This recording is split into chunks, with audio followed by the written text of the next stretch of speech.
अगर हम विषय और व्यक्ति में अभिरुचि रखते हैं या रस रखते हैं तो जो बाकी ऊपरी आवरण हैं वो हमें फिर प्रभावित नहीं करते। अब क्या हुआ कि गालिब को बुलाया राजा ने, महाराजा ने, कि भाई आप जो है बादशाह ने क्या हमारे यहाँ खाने पर आए, आपके शान में खाना दिया जा रहा है, आप हमारे देश के सबसे बड़े शायर हैं, इतने बड़े राइटर हैं, इतने विचारक हैं। तो जैसे शायर और विचारक होते हैं वो परवाह नहीं करते कि उनका वार्डरोब कैसा है, क्या पहन रखा, क्या नहीं पहन रखा, कैसे दिख रहे हैं, क्या नहीं दिख रहे, इससे उनका लेना देना नहीं होता। वो अपनी विद्या और कला उस पर ही मुग्ध रहते हैं और उसी को सोचते हैं कि यही सबसे बड़ी चीज़ है, और होता भी वास्तव में यही है।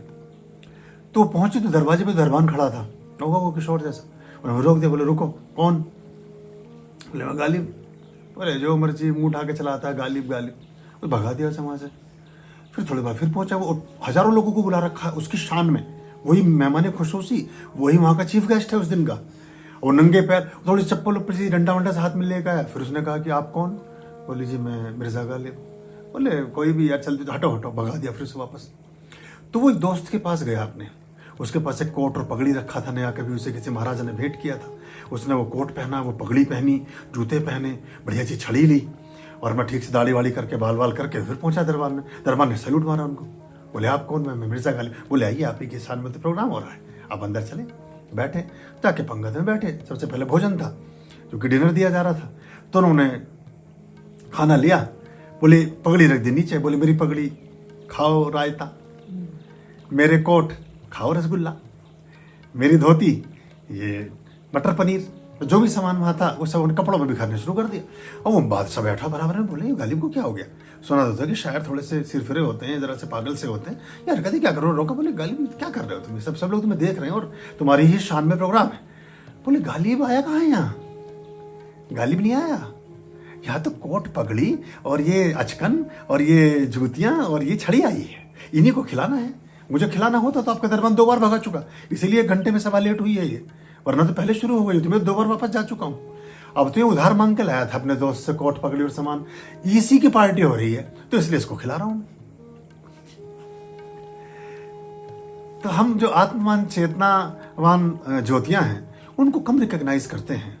हम कोट पगड़ी छड़ी और ज्वेलरी आभूषण और चमक दमक मतलब सामान्य जन उस पर ही ज्यादा रह जाते हैं कि तो इसमें इसका कोई अंतर आता नहीं।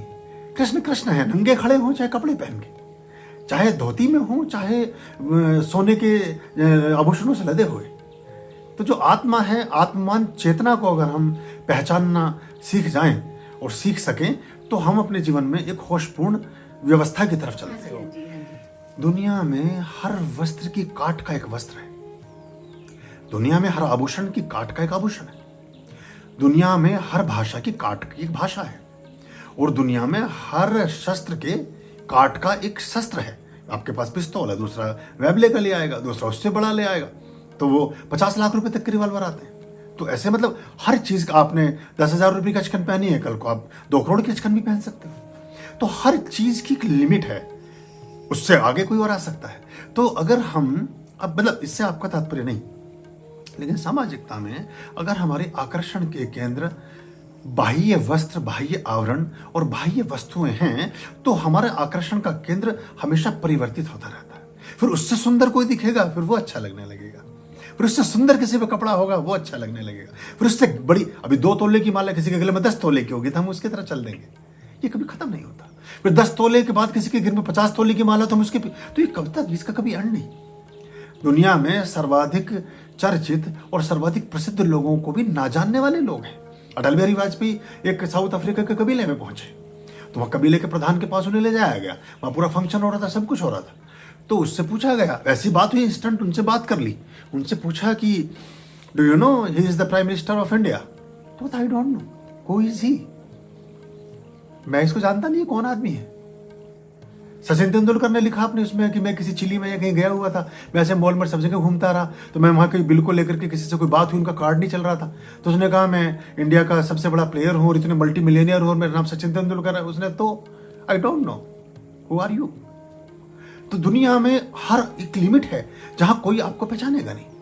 जहाँ कोई आपके पैसे कम रह जाएंगे, आपकी प्रसिद्धि कम रह जाएगी, आपकी धन दौलत सोना चांदी हीरे मोती सब कम रह जाएंगे। और अगर हमारे आकर्षण के आधार ये होंगे तो ये बदलते रहेंगे। और अगर हमारे आकर्षण का आधार व्यक्ति है या विषय है या विचार है, फिर वो बदलेगा नहीं कभी। तो मतलब ये आपके होश को जगाने की विधियां हैं और एनलाइटमेंट की तरफ जाने के कुछ पड़ाव हैं। अगर इस ऐसे हमारा बोध जागता जाता है तो हमारे अंदर एक कंटेनमेंट आता जाता है। फिर जहां हम हैं, जैसे हम हैं, वैसे ही हम परिपूर्ण हैं। वरना तो ये तो इसके कोई एंडलेस है, ये कुछ नहीं पता चलता। तो फिर कहाँ किस किस के पीछे भटकेंगे, किस किस को कौन कौन हमें लुभाएगा, कौन कौन हमें प्रभावित करेगा। ऐसे तो हम पूरे जीवन ऐसे ही डोलते रहेंगे। तो जहां हम बैठ गए, जो हमारे हाथ में है, पास है, वो पूर्ण है, और जो प्राप्त है वो पर्याप्त है।